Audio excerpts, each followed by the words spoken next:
الله ربي والإسلام ديني ومحمدا رسول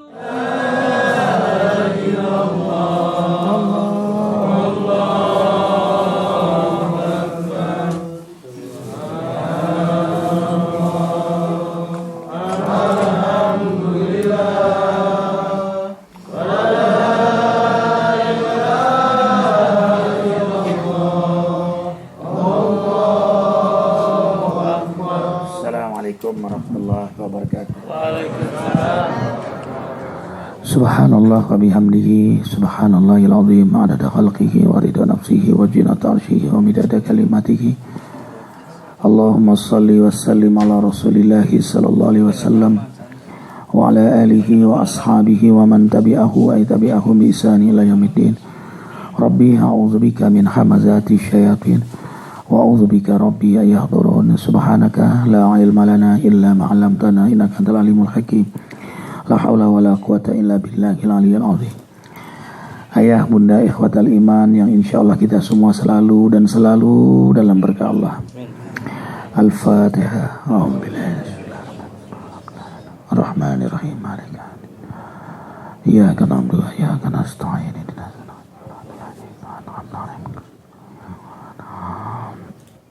Amin. Kita lanjutkan bahasan pertemuan 2 bulan yang lalu.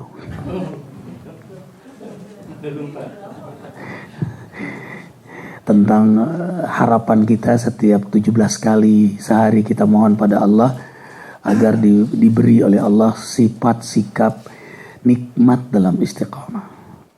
Sifat sikap nikmat dalam istiqamah. Itu jannah qabla jannah, surga sebelum surga kalau diberi itu. Makanya kita minta 17 kali sehari.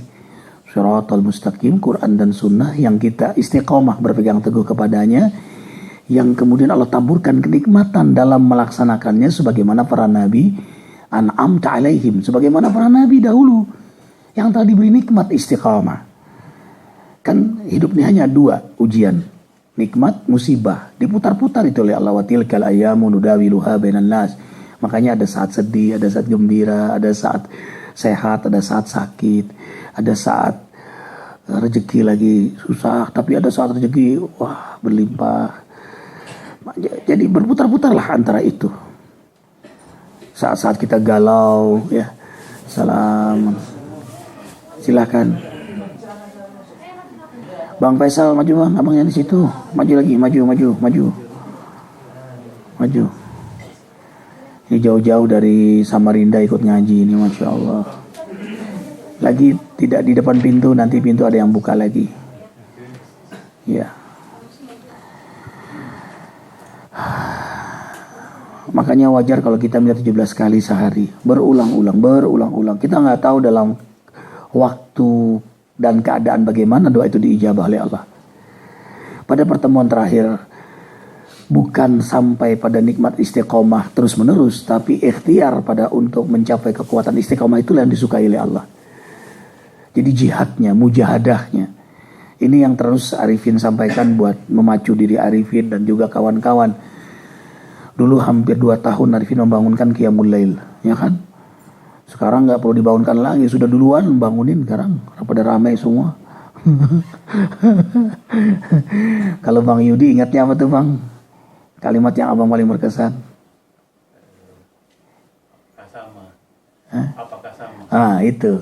Itu yang mulia. Apakah sama seorang hamba yang bangun di tengah malam, yang mengharapkan ridho Allah, rahmat Allah, ampunan Allah, hidayah Allah, berkah Allah, surganya Allah, takut dengan nerakanya Allah, dengan mereka yang lelap dalam peraduan tidur? Apakah sama mereka yang mengenalku dengan tidak? Allah kunci dengan kalimat innama yatadzakkaru ulul albab. Sesungguhnya hanya hamba yang mengenalku, mencintaiku, merindukanku lah yang mengingatku di tengah malam. Surah Zumar ayat 9. Rupanya itu menjadi titik hidayah beliau yang membuat terus mengiang-iang sehingga menjadi energi kita qiyamul lail. Karena itulah kenapa pentingnya kita ngaji lagi. Fa inna dzikra tanfa'ul mu'minin. Karena peringatan itu sangat bermanfaat untuk orang beriman. Karena itu iman amal soleh nggak cukup, harus ada tawasobil hak, ada tawasobis sabar. Terus mengingatkan lagi.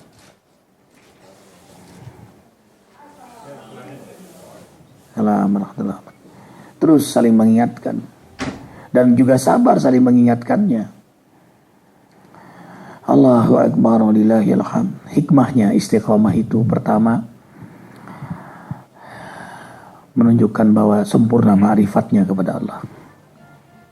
Orang sempurna ma'rifatnya kepada Allah itu akan istiqomah.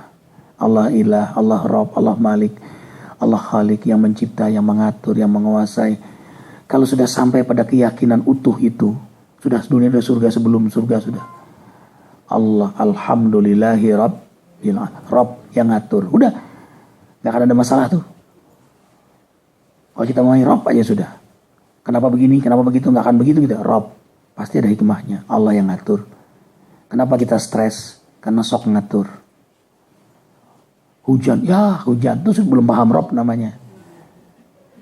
Ya panas, belum paham Rabb namanya. Ya atap kena puting beliung, nggak paham Rabb namanya. Ya suami nikah lagi, nggak paham Rabb namanya itu. Itu belum sampai paham Rabb belum. Memang diciptakan dia laki-laki kok. Pilihannya hanya dua, kalau nggak berzina dia nikah lagi, itu aja. Kalau sabar ya menderita. Ya Rabb, karena melawan kefitrahannya. Nah, pada senyum. Sudah senyum saja kata ibu. Allahu Akbar. Jadi Rabb, hujan turun Rabb. Makanya kenapa orang nggak mau berkeluh kesah, orang-orang sufi itu, karena dia takut banget. Karena dia memahami Rabb semuanya. Rabb, kenapa begini? Rabb, kenapa anakku? Rabb, selesai sudah. Ini nikmat Rabb. Jadi gak akan sombong. Ini nikmat dari Allah, bukan karena hebatan dia. Allah yang ngatur rezeki ini. Rabb. Makanya Arifin pernah ceritakan bagaimana orang sufi makan itu dengan jari yang 3 ini dan perlahan-lahan dengan zikir subhanallah walhamdulillah, subhanallah walhamdulillah, dengan tangisan itu. Karena dia mensyukuri banget nikmat Allah. Kita kan sudah makan ngobrol Allah. Makan kerupuk bunyi lagi krorak. Maaf, ini termasuk soal fikih ya Bang Ade ya. Gak ada yang porno kalau soal fikih mah. Boleh gak kayak pertanyaan kemarin ibu-ibu di Masjid Al-Latif itu, boleh gak menjilati punya suami? Atau sebaliknya, suami menjilat punya istri? Ini kan sudah nikah semua kan? Ya, ada yang belum? Oh ada, innalillahi wa inna ilaihi raji'un. Nah, jadi ilmu. Jadi tidak ada bukunya bagus 69, tulisan seorang dai muda, dosen juga beliau, dan beliau bertemu Arifin sudah 2 kali. Arifin ajak tampil di TV, judulnya 69. Bolehkah dalam Islam? Jadi tidak ada larangan selama tidak dubur, suka sama suka dan tidak ada penyakitnya. Suka sama suka, suami suka, istri suka, dan tidak dubur yang dijilati. Kemudian tidak ada penyakitnya. Nisaukum harsulakum fa'tu harsakum anna syi'tum. Istrimu adalah ladang bagimu, silahkan kamu datangi sesukamu. Hebat banget ini Islam. Jadi secara fikih sunnah tidak ada larangan. Silakan, tapi fikih tasawuf tidak. Nah, ini kita bicara Rabb tadi. Karena tingkatannya sudah mulai tingkat yang paling dalam. Sudah mulai merasakan rasa malu yang dalam kepada Allah. Karena mulut yang berzikir, mulut berdoa, mulut yang membaca Quran, masa dikotori dengan mencium lubang pipis gitu. Rabb ini. Ini membahasnya mulai merenung masing-masing ya. Aku pikir sunnah saja. Ayanda Asdi mulai senyum-senyum. Udah ngkong-ngkong. Pikir tasawuf kalau sudah ngkong, pikir tasawuf. Kalau masih muda-muda ya. Bintang film kita. Kalau pikir sunnah aja lah. Fikih tasawuf, makanya hari bilang Imam, Ustadz Junaidi, Ustadz Muslim, ya peruqyah, model kayak Arifin itu harus masuk fikih tasawuf, tidak bisa fikih sunnah. Supaya lisannya tetap menggetarkan buat diri dan semua yang mendengar. Allahu Akbar, walillahil hamd. Itu rububiyah, hidup dalam aturan Allah. Nah, orang yang beriman itu mutalazzid, dia tidak hanya wajib, haram bagi dia, yang makruh itu sudah haram. Yang sudah wajib bagi diri, tapi hukumnya secara fardiyah. Secara fardiyah. Kalau umumnya hakikat hukumnya ya tetap sunnah, makruh. Tapi bagi pribadi fardiyah yang terus ingin mendekatkan diri kepada Allah, tercelup dalam sibghatullah, cintanya Allah, makruh bagi dia wajib, haram. Sunnah bagi dia wajib. Tahajud itu sunnah, wajib bagi dia. Ya, merokok itu makruh. Oke lah, paling ambil hukum yang paling ringan, makruh. Karena kiainya lagi ngerokok, ditanya makruh. Kalau kiai ajikro haram, ya lah. Di mana makruhnya? Kalau makruh sekali, kalau terus menerus jadi haram. Apalagi mubazir. Ya, mubazir. Allahu Akbar. Nah, mubah pun dia olah jadi berkah. Kayak tidur tuh mubah jadi berkah. Mau tidur dia berwudu. Makan itu mubah. Kalau nggak makan kita mati.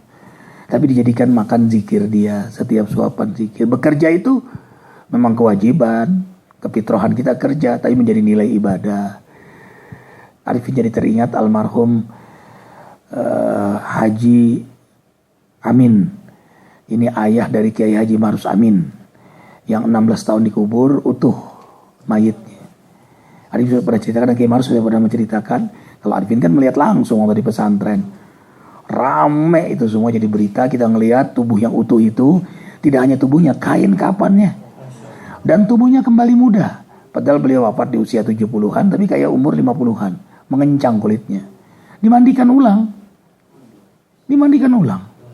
Dan kain kapannya tetap kain kapan yang, karena nggak rusak. Amalan beliau, selesai kajian Israq, ya, Israq di masjid, kan santri itu halakoh gitu. 11 halakoh gitu. Nah, selesai itu beliau tidak pulang, nyapu masjid. Nah, nyapu itulah beliau berzikir, subhanallah walhamdulillah la ilaha illallah wallahu akbar. Sempat berpikir kawan-kawan guru-guru kenapa nggak dipotong aja itu, karena ada daun yang setiap hari rontok gitu, pohonnya paling gede sendiri itu, potong aja. Nah, beliau dengar itu, marah beliau, jangan dipotong, nanti saya kurang pahala. Karena beliau ingin menyapu itu supaya dapat zikirnya. Karena hadis Nabi kan, la tusaqitul zunubul abd kama tasaqatal waraq hadhihi syajarah. Orang yang berzikir, rontoklah dosanya sebagaimana daun rontok dari pohon yang kering. Jadi kayak tadi, subhanallah, rontok tuh dosa kita. Walhamdulillah, rontok tuh dosa kita, dibersihkan, bruk. Kayak daun di musim kering. Kayak apa? Itu goyang sebentar doang kan, bruk gitu. Jadi itu luar biasa. Kalau orang memahami, ada 9 hadis keutamaan subhanallah walhamdulillah wala ilaha illallah wallahu akbar. 4 kalimat yang Allah suka, dan Allah suka kepada hamba yang melafadzkannya. Tidak ada rayuan yang paling aku suka, kata Allah, kecuali seorang hamba yang bertasbih, bertahmid, bertahlil, bertakbir pada aku. Makanya setiap bulan kita merayu Allah terus tuh. Subhanallah walhamdulillah, setiap bulan. Makanya setiap bulan, kalau setiap bulan kayaknya ngomongnya begini, kayaknya bulan ini paling banyak. Padahal bulan lalu juga bilangnya begitu, paling banyak. Ya kan, paling banyak terus. Ya, itu barokah namanya. Barokah, jamaah makin taat. Malah kemarin banyak yang gak bisa masuk datang zikir karena udah terjebak macet di sana ya. Jam 8:30 udah Pak balik lagi. Teman-teman Arifin, teman-teman di UNAS nggak jadi masuk. 8:30 nggak bisa masuk. Ya gimana bisa masuk, pakai mobil. Yang pintar yang ngalah, taruh mobil sana, loncat dia, naik ojek. Allahu akbar walillahil hamd. Yang kedua, istiqomah ini perintah Allah. Wa'bud rabbaka hatta ya'tiyakal yaqin, Al-Hijr ayat 2. Beribadahlah kepada Allah sampai datang yakin. Ini yakin namanya hakul yakin, keyakinan sempurna. Kapan? Kematian. Orang kalau sudah mati baru yakin. Benar nggak sih ada malaikat? Benar nggak ada malaikat? Nah, hakul yakin itu, ainul yakin, ada setelah kita sakaratul maut. Ain itu artinya dengan mata nih. Jadi saat sakaratul maut nanti kita ainul yakin melihat malaikat langsung. Alaula idza balagatil hulqum wa antum hina idzin tanzurun. Nazar tuh kayak begini langsung. Cuma calon mayit doang. Wa nahnu aqrabu ilaihi minkum walakin la tubsirun. Tapi orang yang dekat dengan calon mayit enggak lihat. Tapi calon mayit melihat. Nazar dengan kasat mata kayak begini. Hanya saja dia sudah enggak ngelihat lagi alam dunia. Sudah melihat sakral. Tapi sudah posisi sudah enggak ada lagi kesempatan untuk taubat. Sudah enggak ada lagi. Yughorgir namanya. Falaula idza balag. Sudah di sini ruhnya. Makanya minta kembali kan. Ada 6 ayat minta kembali. Nah, salah satunya surah Al-Munafiqun ayat 10. Minta kembali dia. Laula akhartani ila ajalin qarib fa asaddaqanna.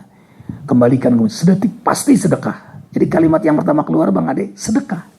Bukan sholat, bukan puasa, bukan haji bahkan. Jadi begitu roh di sini, pasti aku sedekah.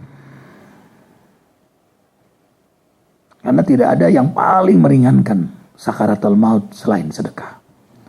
Dia kayak menyiram api, langsung padam murka Allah.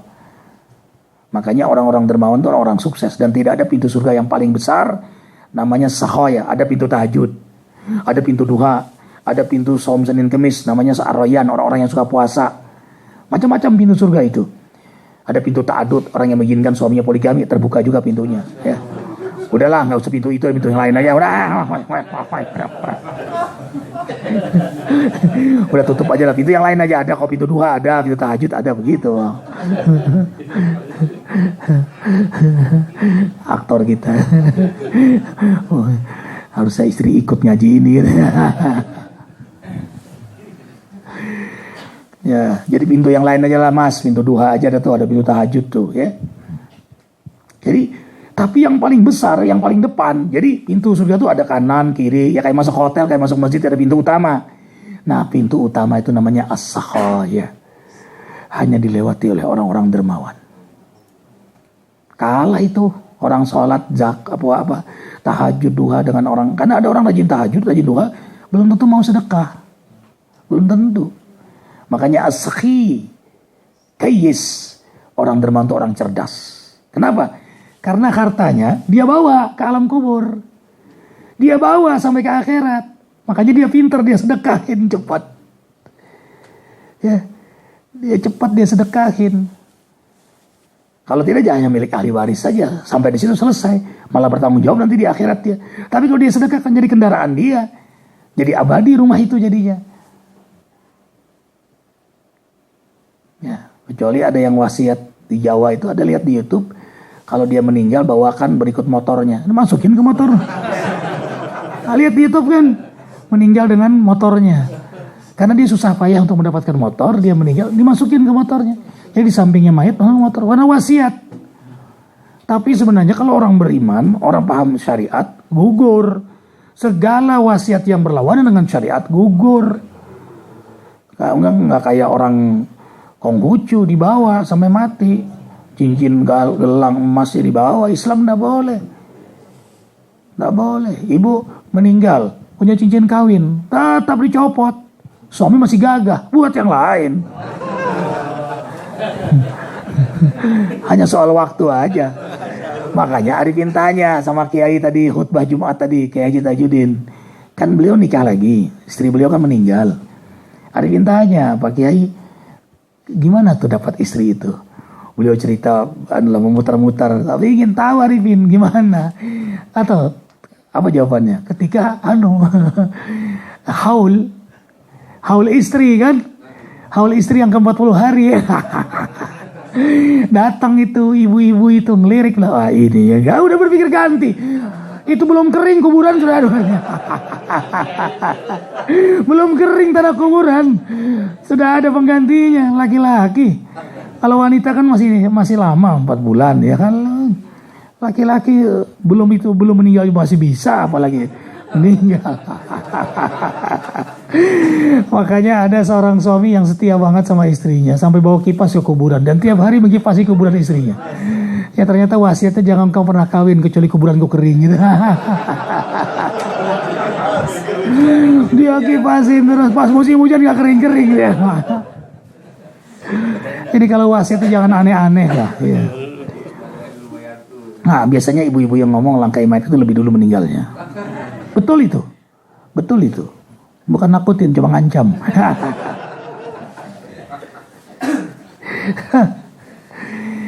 Allahu Akbar walillahil hamd. Yang ketiga, istiqomah itu amaliyahnya para malaikat. Malaikat itu tidak pernah maksiat. Malaikat la ya'sunallah wa yaf'aluna ma yu'maru, dan taat selalu. Malaikat tidak pernah putus zikir. Ada 2 kali lagi ayat zikirnya malaikat. Yusabbihuna al-laila wan nahar la yafturun. Dalam ayat lain la yas'amun. Malaikat bertasbih siang malam enggak pernah putus dan tidak pernah jenuh. Kita kan ada jenuhnya, malaikat enggak. Makanya tadi siang nangis banget Arifin waktu beliau jadi imam itu. Allahu Akbar, bahagianya ya Allah tenggelam. Kalau sudah tenggelam dalam baca dengan ayat, di hati bilang, ini uhibbuk ya Rabb, aku cinta engkau ya Rabb. Jangan tinggalkan hamba, jangan biarkan hamba maksiat ya Rabb. Hamba cinta engkau, cinta Rasul engkau. Jadi gitu. Jadi kalau lagi tenggelam nikmat dalam ibadah, lagi nangis, sampaikan cinta sama Allah. Karena nggak ada jarak sudah saat itu. Dan malaikat mengenal kita. Malaikat mendengar omongan kita. Tapi malaikat ini kelemahannya bang, nggak tahu isi hati. Malaikat tuh kelemahannya nggak tahu isi hati kita. Kita sholat, catat aja. Ya. Tapi nanti di akhirat akan terbongkar. Allah yang bongkar. Kata malaikat, ini ahli tahayud. Tidak, kata Allah. Lihat isi hatinya. Oh, bukan. Tuh, makanya ada orang yang berzakat, berderma, ternyata tidak ikhlas dia. Makanya namanya at-taqwa hahuna. Ada orang yang jihad, ternyata ingin jadi pahlawan, biar dipandang orang matinya sebagai seorang syahid. Ada seorang ulama, ternyata berdakwahnya ingin dipandang supaya dia dengan ilmunya dianggap orang hebat. Gugur juga semuanya. Makanya ketika ditanya kepada Fatimah tentang ikhlas surat Fatimah, aku tanya dulu sama Ali, suamiku. Ternyata Ali juga nggak tahu. Tanya kepada Rasulullah, kata Rasulullah, aku juga nggak tahu ikhlas itu. Kalau aku tanya sama Jibril juga nggak tahu. Hanya ditanya kepada Allah, ikhlas sirri min asrari. Ikhlas itu adalah rahasia di antara rahasiaku. La ya'rif illa ana. Nggak ada yang mengetahuinya kecuali aku. Makanya ketika bicara saum, as-saumuli. Puasa itu untuk aku yang menilainya. Karena saum nggak ada ketahuan kan. Ibadah diam dia. Kalau sholat ada ketahuan geraknya. Zakat ada pemberian. Haji penuh dengan gerak. Meninggalkan tanah air gampang rianya. Saum nggak bisa, nggak ketahuan. Hanya dia dan Allah yang tahu. Makanya Allah menyukai hamba yang saum. Makanya malaikat itu saum. Malaikat tidak makan minum. Nabi Ibrahim sempat terkejut ketika datang tamu. Karena kebiasaan Nabi Ibrahim memotong kambing. Tidak mau makan. Nabi agak takut Nabi Ibrahim kan. Lalu jangan takut hai Nabi Allah. Kami adalah malaikat. Jadi hati-hati kalau datang tamu yang tidak mau makan. Hati-hati itu. Ya. Iya, tapi kalau ditanya mau kawin lagi, mau? Nah bukan. Pastikan itu bukan. Ya. Allahu Akbar. Malaikat.